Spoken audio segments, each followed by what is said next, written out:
ప్రియులారా, ఈ ఆదివారాన్ని బాప్తిస్మా ఆదివారము అంటూ ఉన్నారు.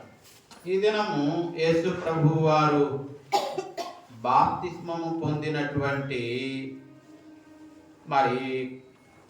సంఘటన మనకు దైవ గ్రంథములో మనం చదువుకున్నాం.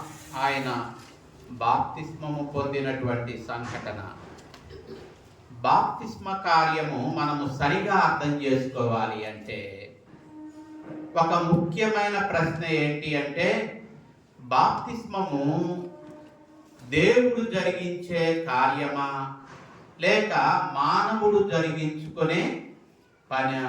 ఇది మనం అర్థం చేసుకుంటే బాప్తిస్మము అది ఎవరో బాప్తిస్మాని గురించి చక్కగా మనం గ్రహించిన వారం అవుతాం. ప్రియులారా, బాప్తిస్మము మనము చేసే కార్యము కాదు, అది దేవుడు చేత జరిగించబడేటటువంటి దైవ కార్యము. కాబట్టి బాప్తిస్మాన్ని ఏమన్నారు అంటే మీన్స్ ఆఫ్ గ్రేస్ అన్నారు. అంటే దేవుని కృపను మానవుని దగ్గరకు తీసుకువచ్చే సాధనం. బాప్తిస్మాన్ని ఏమన్నారు? Means of grace. అంటే దేవుని కృప మానవునికి బాప్తిస్మము ద్వారా ఇవ్వబడుతుంది. రెండవది, ప్రభురాత్రి సంస్కారం ద్వారా దేవుని కృప మానవునికి ఇవ్వబడుతుంది. మూడవది, దేవుని కృప దేవుని వాక్యం ద్వారా మానవునికి ఇవ్వబడుతుంది. కాబట్టి ఈ మూడింటిని మీన్స్ ఆఫ్ గ్రేస్ అన్నారు. ఏది? బాప్తిస్మాన్ని, ప్రభురాత్రి భోజనాన్ని, దేవుని వాక్యాన్ని. వీటి ద్వారా దేవుని కృప మానవులకు కలుగుతూ ఉంది. బాప్తిస్మాన్ని గురించి నేడు క్రైస్తవ సమాజంలో రకరకాల వాదాలు ఉన్నాయి, రకరకాల విభేదాలు ఉన్నాయి, రకరకాల తేడాలు ఉన్నాయి, సమస్యలు ఉన్నాయి. చిలకరింపు బాప్తిస్మము సరి అయిందా లేక ముంచుడు బాప్తిస్మము సరి అయిందా? చిన్నపిల్లల బాప్తిస్మము సరి అయిందా? అలాగే పెద్దల బాప్తిస్మము సరి అయిందా? అసలు చిన్నపిల్లలు బాప్తిస్మాన్ని అర్థం చేసుకోగలుగుతారా? ప్రియులారా, ఈ ప్రశ్నలన్నింటినీ మనం ఆలోచించినట్లయితే బాప్తిస్మము అది దేవుడు జరిగించే కార్యము అని ఎప్పుడైతే మనం నమ్ముతామో ఈ ప్రశ్నలన్నింటికీ మనకు జవాబు వస్తుంది. బాప్తిస్మము దేవుడు జరిగించే కార్యము అని మనం నమ్మనట్లయితే, అది మనం జరిగించుకునే కార్యము అని మనం తలంచినట్లయితే ఈ ప్రశ్నలన్నీ మనకు ఎదురవుతాయి. కాబట్టి ప్రియులారా, మనం చూస్తే దేవుని వాక్యానికి నీళ్లు తోడైనప్పుడు అది బాప్తిస్మ సంస్కారముగా మారుతుంది. దేవుని వాక్యానికి ఏం తోడవ్వాలి? నీళ్లు తోడైనప్పుడు అది పరిశుద్ధ బాప్తిస్మముగా మారుతూ ఉంది. కాబట్టి దేవుని వాక్యానికే మనం ప్రాధాన్యతనివ్వాలి గాని నీళ్లకు కాదు. ఎందుకంటే దేవుని వాక్యము నీళ్లకు తోడు లేకపోతే, దేవుని వాక్యము తోడు లేకపోతే ఆ కార్యములో ఎటువంటి ఆధ్యాత్మికత ఉండదు, ఆ కార్యానికి ఎటువంటి ఆధ్యాత్మిక విలువ అనేది ఉండదు. కాబట్టి ప్రియులారా, బాప్తిస్మము అది దేవుని కార్యము అని మనం విశ్వసించాలి. చిలకరింపు బాప్తిస్మము సరి అయిందా? ముంచుడు బాప్తిస్మము సరి అయిందా?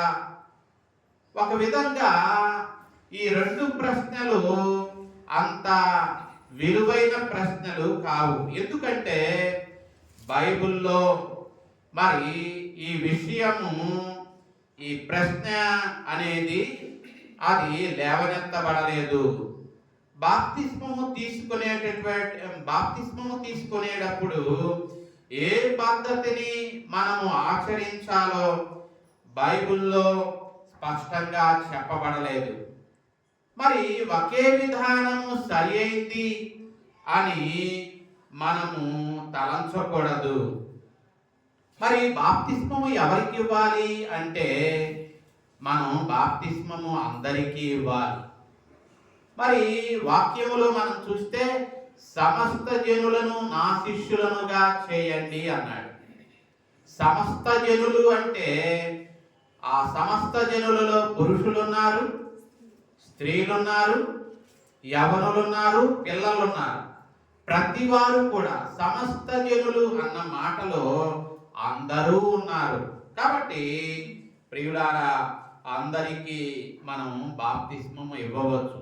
వయోభేదము లేకుండా ప్రతి వారికి సమస్త జనులకు అని ప్రభు చెప్పాడు. కాబట్టి అందరికీ మనం బాప్తిస్మము ఇవ్వవచ్చు. ఆ విషయాన్ని మరి మత్తయి సువార్త 28:19 మనం చూస్తాం. మత్తయి సువార్త 28:19 కాబట్టి మీరు వెళ్ళి అక్కడ స్పష్టంగా మనం ఆ మాట చూస్తాం. మీరు వెళ్ళి సమస్త జనులను అన్న మాట మనం చూస్తాం. సమస్త జనులు అంటే వాళ్ళలో అందరూ ఉన్నారు. స్త్రీలు ఉన్నారు, పురుషులు ఉన్నారు, యవనులు ఉన్నారు, పిల్లలు ఉన్నారు. ప్రతి వారు కూడా సమస్త జనులలో ఉన్నారు అన్న విషయాన్ని మరి మనం అర్థం చేసుకోవాలి. మరి బాప్తిస్మము అన్న మాట గ్రీకులోనికి వెళితే, మూల భాషలోనికి వెళితే బాప్టిజో అన్న మరి మనకు ఆ పదం మూల భాషలో కనపడుద్ది. మరి ఆ మాటకు అర్థము ఏంటి అంటే ఒకే అర్థంగా బాప్టిజో అనే మాటకు అర్థము చిలకరించడం, ముంచడం, పోయడం, కడగడం. ఈ 4 అర్థాలు ఈ బాప్టిజో అనే మాటలో మనకు కనబడుతున్నాయి. కాబట్టి ఒక వ్యక్తికి మనము ఏ రీతిగానైనా బాప్తిస్మం ఇవ్వచ్చు, పోయొచ్చు, ముంచొచ్చు, మరి చిలకరించవచ్చు. కాబట్టి ఏ విధానము మరి తప్పు కాదు, ప్రతిదీ సరి అయినదే అన్న విషయాన్ని మనం అర్థం చేసుకోవాలి. ఇంకొకటి ప్రియులారా, యేసుక్రీస్తు ఏ బాప్తిస్మం తీసుకున్నాడండి అని మనకు అనుమానం రావచ్చు. యేసుక్రీస్తు చాలా మంది అంటారు ఆయన ముంచుడు బాప్తిస్మం తీసుకున్నాడు అని. కానీ బైబిల్లో మనం జాగ్రత్తగా చూస్తే యేసు ప్రభు ముంచుడు బాప్తిస్మము తీసుకున్నాడు అని బైబిల్లో చెప్పబడలేదు. మరి ప్రియులారా, మరి మనం మత్తయి సువార్త 3:16 మనం చూస్తే ఒకసారి మత్తయి సువార్త 3:16 యేసు బాప్తిస్మము పొందిన వెంటనే నీళ్లలో నుండి ఒడ్డునకు వచ్చెను అన్న మాట అక్కడ మనం చూస్తాం. ఇక్కడ నీళ్లలో నుండి అన్న మాట మనం గమనించాలి. ఆ మాట మూల భాషలో ఏమి వ్రాయబడింది అంటే ఆ మాటకి అపో అన్న ఒక అక్షరం రాయబడింది. అపో అపో అంటే అర్థం ఏంటంటే నుండి. అపో అంటే అర్థము నుండి. ఆయన నీళ్లలో నుండి, ఎన్ని నీళ్లలో నుండో చెప్పబడాల. నీళ్లలో నుండి ఆయన ఎక్కడికి వచ్చాడు? ఒడ్డునకు వచ్చెను. ఎన్ని నీళ్లలో నుండి? ఎన్ని నీళ్లలో నుండో స్పష్టంగా చెప్పబడాల. గిలకల లోతు నీళ్లలో నుండా, మోకాళ్ళ లోతు నీళ్లలో నుండా, లేక నడుము మునిగే అంత నీళ్లలో నుండా, లేక పీకల వరకు మునిగే నీళ్లలో నుండా, లేక మొత్తం మునిగే నీళ్లలో నుండో చెప్పబడాల.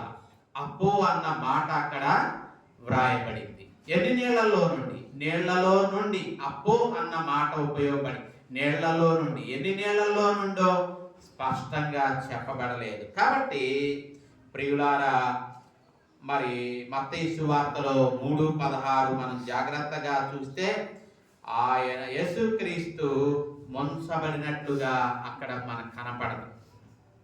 ఆయన నీళ్లలో నుండి ఒడ్డునకు వచ్చారు. ఎన్ని నీళ్లలో నుండో వాక్యము స్పష్టంగా చెప్పబడల. అంటే వాక్యం స్పష్టంగా చెప్పలేదంటే దాని అర్థం ఏంటి? అది అంత ప్రాముఖ్యమైంది. నీళ్లు, ఎన్ని నీళ్లు అనేది అంత ప్రాముఖ్యము కాదు అని అర్థం. మరి అదే నిజంగా ప్రాముఖ్యంగా ఎన్ని నీళ్ళు ప్రాముఖ్యమైతే అక్కడ మరి స్పష్టంగా పరిశుద్ధాత్మ దేవుడు వ్రాయించేవాడే. కానీ అక్కడ నీళ్లలో నుండి, ఎన్ని నీళ్లలో నుండో స్పష్టంగా చెప్పబడలేదు. ఎందుకంటే నీళ్లు అనేవి అది ప్రాముఖ్యత కాదు అనేది, ఎన్ని నీళ్ళు ప్రాముఖ్యము కాదు అని మనం గమనించాలి. అలాగే బాప్తిస్మం ఇచ్చిన మరి ఒక సందర్భం మార్కు సువార్తలో మనకు కనపడుతుంది.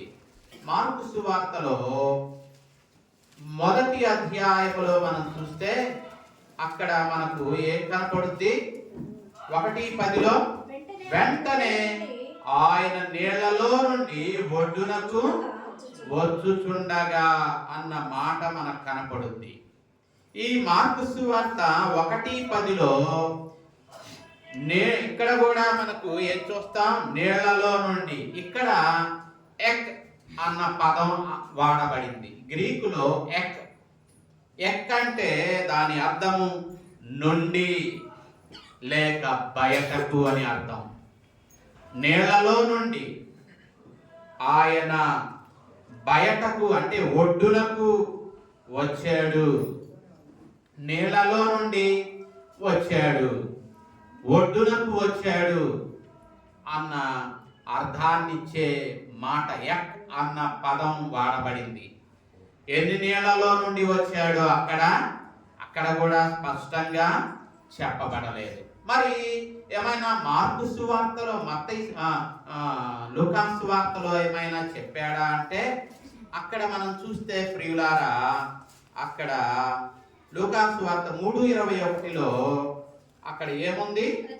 ప్రజలందరూ బాప్తిస్మం పొందినప్పుడు యేసు కూడా బాప్తిస్మం పొంది ప్రార్థన చేయుచుండగా. మరి ఇక్కడ ఏం చెప్పబడింది? లూకా సువార్తలో బాప్తిస్మం పొందిన యేసయ్య ఏం చేస్తున్నాడు? ప్రార్థన చేస్తున్నట్లుగా మనకు కనపడుతుంది. మత్తయి సువార్తలోనేమో అపో అన్న మాట వాడబడింది. ఎన్ని నీళ్లలో నుండి వచ్చాడు. నిజమే, ఎన్ని నీళ్లలో నుండి వచ్చాడో చెప్పబడలా. మార్కు సువార్తలో ఎక్ అన్న పదం అంటే బయటకు లేక నుండి. ఎన్ని నీళ్లలో నుండి వచ్చాడో చెప్పబడలా. బయటకంటే ఒడ్డునకు వచ్చాడు. ఆయన నీళ్లలో నుండి ఒడ్డునకు వచ్చాడు. అక్కడ కూడా స్పష్టంగా దేవుడు వ్రాయించలేదు ఎన్ని నీళ్ళు. మరి లూకా సువార్తలో చూస్తే ఆయన బాప్తిస్మం పొంది ఏం చేశాడట? ప్రార్థన చేయుచుండగా అన్న మాట మనకు కనబడుతూ ఉంది. మరి ఇక్కడ కూడా నీళ్లను గురించిన స్పష్టత మనకు కనపడడం లేదు.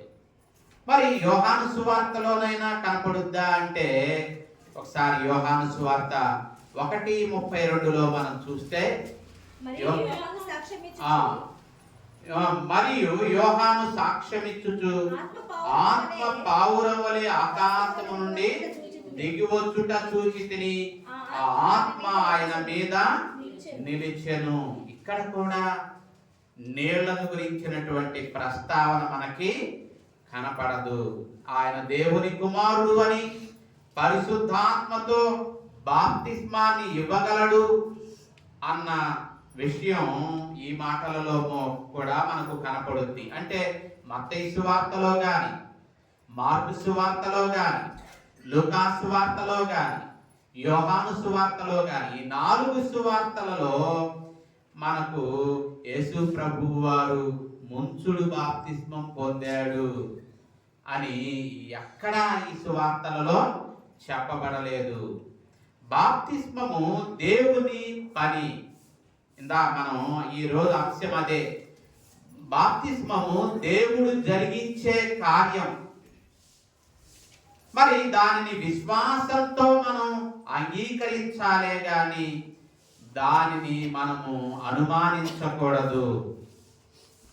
వాక్యము, నీళ్లు, మరి ఈ రెండు కలిపితేనే పరిశుద్ధ సంస్కారముగా మార్చబడింది. వాక్యము ప్లస్ నీళ్లు = పరిశుద్ధ సంస్కారం.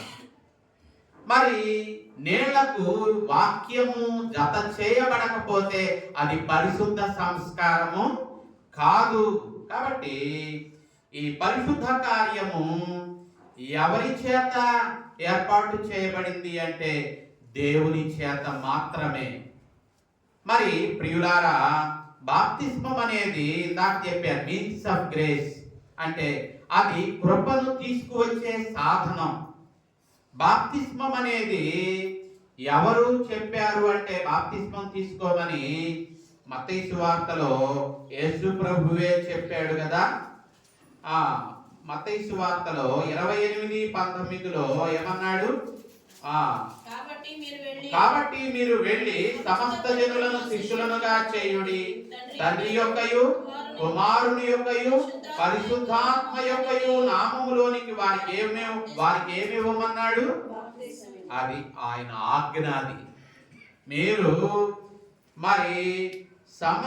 మీరు వెళ్ళండి, సమస్త జనులను శిష్యులుగా చేయండి, తండ్రి కుమార పరిశుద్ధాత్మ నామములోనికి వారికి బాప్తిస్మం ఇవ్వమని 20వ వచనములో ఆజ్ఞాపించాడు. ఆయన ఆజ్ఞాపించాడు.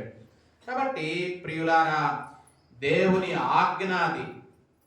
మరి ఇంకా మరి ఈ బాప్తిస్మం అనేది పాప పరిహారాన్ని కలుగజేస్తది. బాప్తిస్మం అనేది దేవుడు మనకు చేసే వాగ్దానం. దేవుడు మనకు చేసే వాగ్దానం. ఇది ఎక్కడ కనపడుతుంది మనకి? అపోస్తులుల కార్యాలలో మనం ఒకసారి చూస్తే, అపోస్తులుల కార్యాలు 2వ అధ్యాయంలో మనం చూస్తే అక్కడ మనకు ఈ వాగ్దానం 38-39 వచనాలు. మీరు మారు మనస్సు పొంది పాప క్షమాపణ నిమిత్తము ప్రతివాడు యేసుక్రీస్తు నామమున ఏం పొందాలి?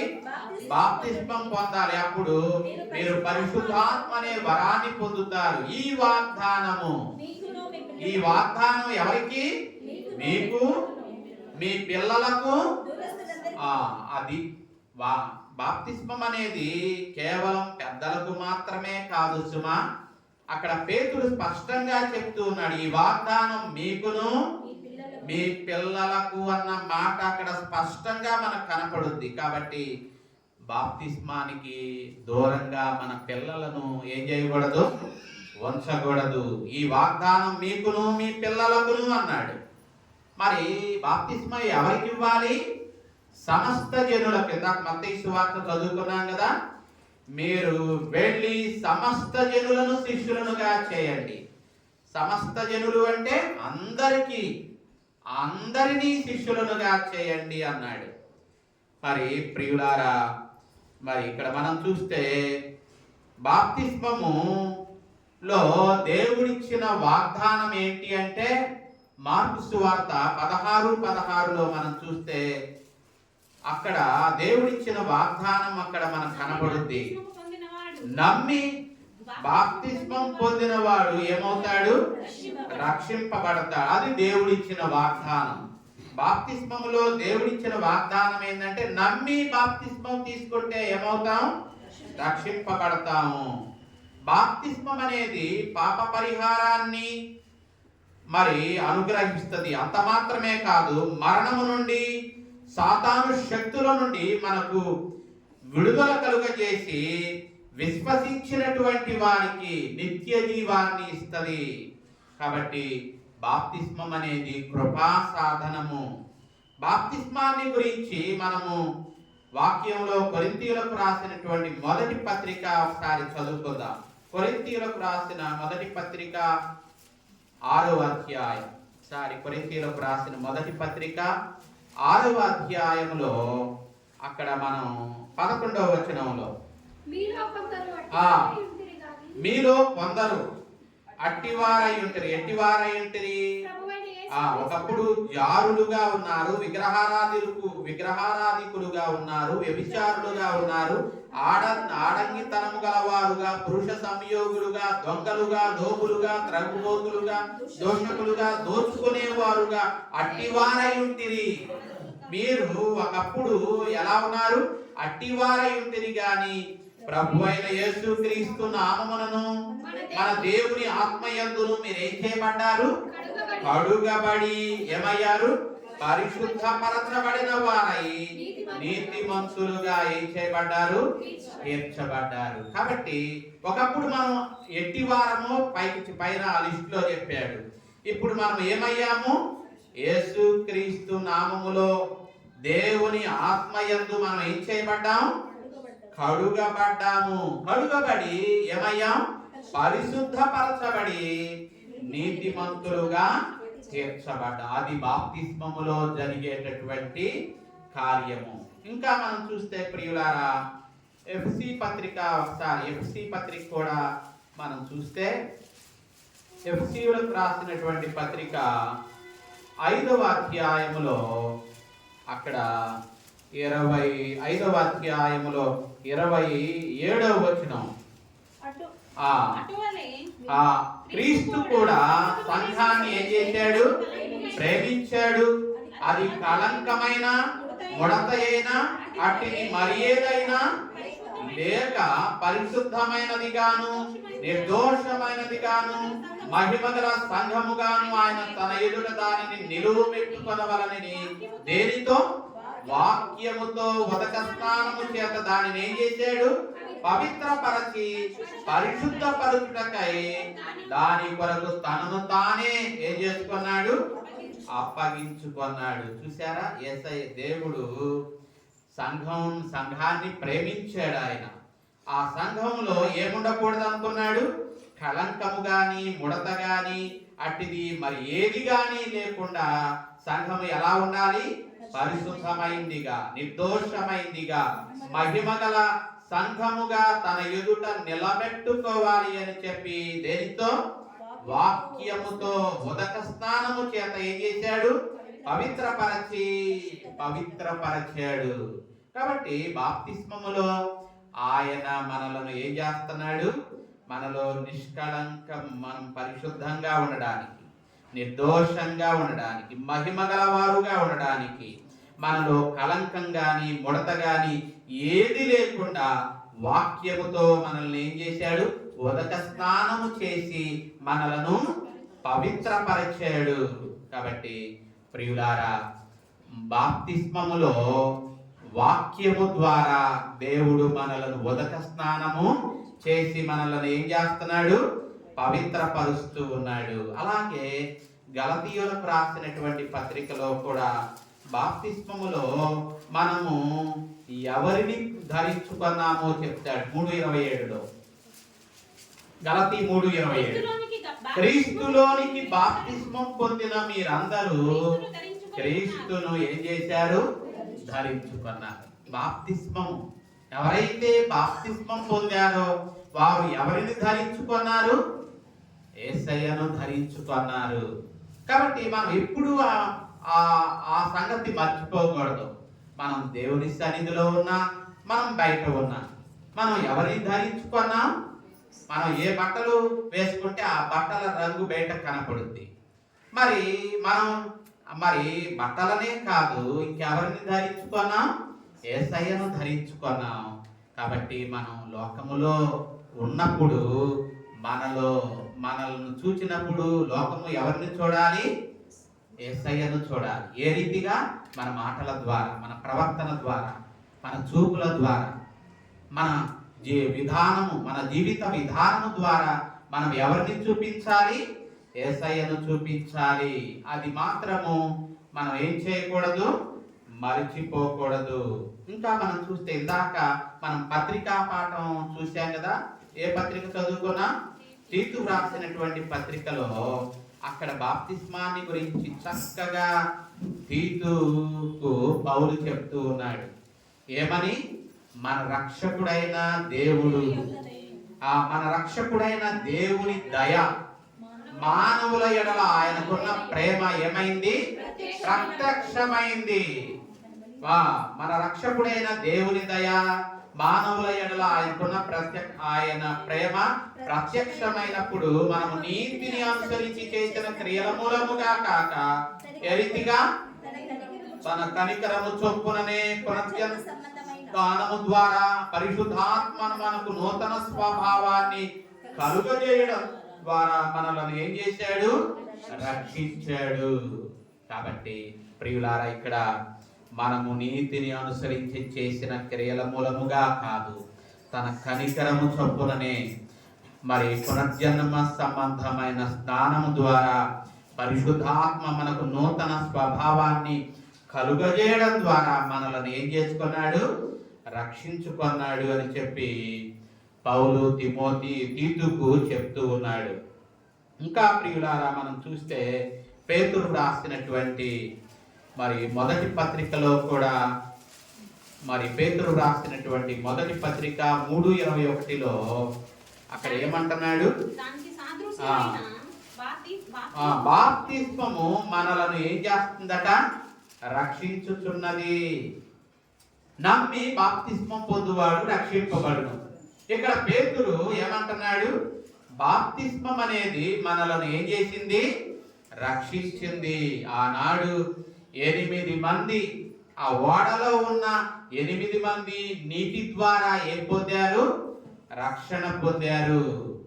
వాడు పైన నీరు ఉంది, కింద నీరు ఉంది. మరి అయినప్పటికీ వారు ఆ నీటి నుండి ఏమయ్యారు? నశించిపోక రక్షింపబడ్డారు. కాబట్టి ఇప్పుడు కూడా బాప్తిస్మం అనేది మనలను ఏం చేస్తుంది? నశించిపోకుండా మనలను రక్షిస్తూ ఉంది అని చెప్పి ఇక్కడ చెప్తూ ఉన్నాడు. కాబట్టి ప్రియులారా, బాప్తిస్మము ఎవరైతే పొందుతూ ఉన్నారో వారికి మొట్టమొదటిగా మనం ఏం చెప్పాలి? దేవుని వాక్యం చెప్పాలి. దేవుని వాక్యము చెప్పి అప్పుడు మనం వారికి ఏమివ్వాలి? బాప్తిస్మం ఇవ్వాలి. మనం నపుంసకుడికి మనము అపోస్తుల కార్యాలలో 8వ అధ్యాయములో నపుంసకునికి మరి ఫిలిప్పు ఏం చెప్పాడు? ఆ వాక్యం చెప్పాడు కదా. ఒకసారి అపోస్తుల కార్యాలు 8వ అధ్యాయములో ఫిలిప్పు అతని రథములోనికి ఎక్కి అతడు యెషయా గ్రంథం చదువుతూ ఉంటే ఆ యెషయా గ్రంథములోని అర్థాన్ని 35వ వచనంలో ఫిలిప్పు నోరు తెరిచి లేఖనములను అనుసరించి అతనికి యేసును గురించి సువార్తను ఏం చేశాడు? ప్రకటించి ఆ తరువాత ఏమిచ్చాడు? బాప్తిస్మం ఇచ్చాడు. అంటే ముందు దేవుని వాక్యం బోధించిన తరువాత, సువార్త బోధించిన తరువాత నపుంసకునికి ఏమిచ్చాడు? బాప్తిస్మం ఇచ్చాడు. అలాగే మరి ఒక సందర్భం అపోస్తుల కార్యాలలోని 16వ అధ్యాయం మనం చూస్తే అక్కడ కూడా మనకు ఏం కనపడుద్ది అంటే, అప్పుడు అక్కడ మరి ఆ చెరసాల నాయకుడు అంటున్నాడు 30వ వచనంలో, అయ్యలారా రక్షణ పొందుటకు నేనేమి చేయాలి అని అడిగినప్పుడు అప్పుడు ప్రభు అయిన యేసునందు ఏం చేయి? విశ్వాసం ఉంచు, అప్పుడు నీవు నీ ఇంటి వారు రక్షణ పొందుదురని చెప్పి 32వ వచనంలో ఆ ఇంటిలో ఉన్న వారందరికీ ఏం చెప్పారు? ఏం బోధించారు? దేవుని వాక్యం బోధించిన తరువాత 33వ వచనంలో వెంటనే అతని ఇంటి వారందరూ ఏం పొందారు? దేవుని వాక్యం విన్న తరువాత మరి వారికి ఏమిచ్చారు?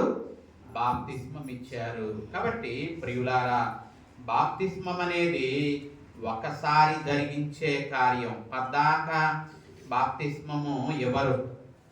చాలా మంది అనుకుంటారు, పెళ్లిలో మాకు బాప్తిస్మం ఇచ్చారండి, మరి ఇప్పుడు ఏమన్నా ఇస్తారా అని అడిగేవాళ్ళు ఉన్నారు. పెళ్లిలో ఇచ్చినా, చిన్నప్పుడు ఇచ్చినా, మరి తెలుసుకున్న తర్వాత ఇచ్చిన బాప్తిస్మము ఎన్నిసార్లు?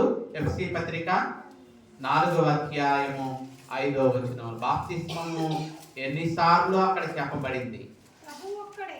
ప్రభు ఒక్కడే, విశ్వాసం ఒకటే, అది ప్రభు ఒక్కడే, విశ్వాసం కూడా ఒకటే, బాప్తిస్మం కూడా ఒకటే. మరి మనం బాప్తిస్మము మనం చిన్నప్పుడునే నాకు తెలియని వయసు, నాకు తెలియదు బాప్తిస్మం అంటే ఏంటో తెలియని పరిస్థితిలో నేను బాప్తిస్మం తీసుకున్నాను. అంటే మనం అర్థం చేసుకొని మరి మనకు చిన్న పిల్లలకు బాప్తిస్మం ఇస్తారు. ఎందుకు ఇస్తారు అంటే సమస్త జనులను శిష్యులుగా చేయండి అని ప్రభు చెప్పాడు కాబట్టి, ఆ సమస్త జనులలో పిల్లలు కూడా ఉన్నారు కాబట్టి మరి వారికి మనం ఏం చేస్తాం? దేవుని మాటకు లోబడి వారికి కూడా ఏమిస్తాం? బాప్తిస్మం ఇస్తాము. మరి ఇంకా మనం చూస్తే ప్రియులారా, చిన్న పిల్లలు కూడా మరి స్వాభావికంగా వారు ఎవరు? పాపులే. చిన్నపిల్లలు కూడా స్వాభావికంగా పాపులు కాబట్టి వారు రక్షింపబడుటకు తిరిగి జన్మించాలి. వారు రక్షింపబడాలి అంటే తిరిగి జన్మించాలి కాబట్టి వారికి మనం ఏమిస్తాము? బాప్తిస్మం ఇస్తాము. మరి బాప్తిస్మం పొందడానికి ఏది అవసరం అంటే విశ్వాసము లేక నమ్మకం. పిల్లలు నమ్మకం ఉంటది. మనం బైబిల్లో చిన్న పిల్లలు నమ్ముతారు అని చెప్పి బైబిల్లో మనం స్పష్టంగా చూస్తాం. ఒకసారి ప్రియులారా దేవుని వాక్యంలో చూస్తే మరి కీర్తన గ్రంథంలో అక్కడ అంటాడు 22వ కీర్తన అనుకుంటాను, 22వ కీర్తనలో 9వ చరణంలో అంటాడు, నేను నా తల్లి యొద్ద స్తన్యపానము చేయుచుండగా నీవే కదా నాకు నమ్మిక పుట్టించితివి.